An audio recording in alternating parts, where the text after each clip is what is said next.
One Louisiana congressman is making his rounds through his district to help people better understand President Trump's policies. Louisiana First News reporter Deshaun Johnson attended the meeting in Plaquemine and shares how many feel this could be a huge setback for the state. Congressman Troy Carter says it's a combination of concern and preparedness on how Louisiana can move in a different direction, with potential budget cuts hitting the state stemming from the Trump administration's Big Beautiful Bill. Use your voices in the community. Here in Plaquemine, Congressman Troy Carter is listening to the voices of residents in the area. The federal government provides these resources. That's what we do. If you take that away, people will hurt, people will die.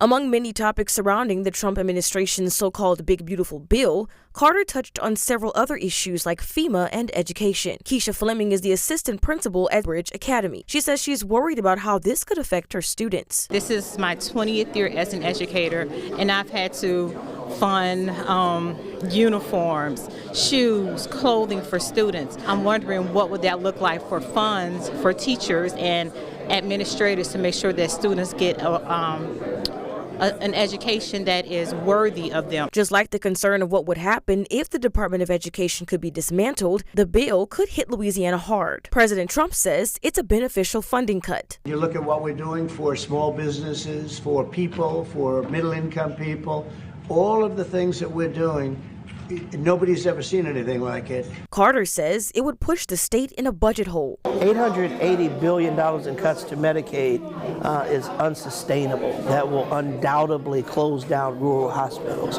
It will hurt people living in assisted living facilities and people living in nursing homes.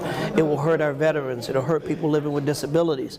And we have to get the message out so people understand the devastation that it will cause Louisiana. He says nearly 60% of people in the state benefit from Medicaid. If those cuts sweep through, he says it could set many families into financial hardships. These are not people that are just sitting at home. These are people that are working but don't make enough money to have either medical care or the ability to feed their children. Carter says this isn't a discussion about Republican and Democratic parties, but rather how ugly things can get if they don't act now. We will continue to spread our wings to go into wherever the communities are to make sure that we're bringing Washington to the people. As a member of the United States Congress, it is my responsibility, and I take it very seriously.